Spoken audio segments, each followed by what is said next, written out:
En el correo paraguayo, al parecer, ni siquiera hay sobres para enviar correspondencia y los funcionarios anuncian una huelga si es que no se cumple el contrato colectivo. El edificio del correo paraguayo se encuentra en ruinas. Los trabajadores reclaman el respeto al contrato colectivo, donde se menciona que los funcionarios deberán percibir beneficios por escolaridad y pago de viáticos, además de un pago también por insalubridad en el edificio. Los insumos también escasean en la entidad.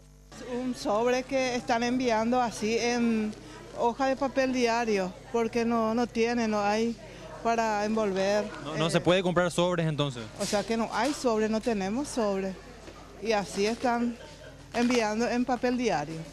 ¿Cuántas de estas sillas hay así?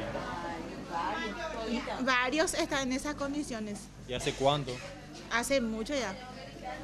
Y nosotros tenemos que limpiar porque es insoportable, demasiado sucio está la oficina. El director afirma que están levantando el correo paraguayo y que no entiende los reclamos de estos funcionarios. Estamos la semana que viene presentando a la sociedad un software para hacer un seguimiento en línea de los envíos nacionales.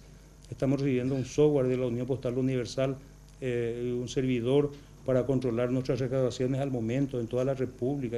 Hoy día estamos modernizando la institución y de repente quieren pedir mi cabeza porque falta lavandina en la institución o insumos, dicen, no sé.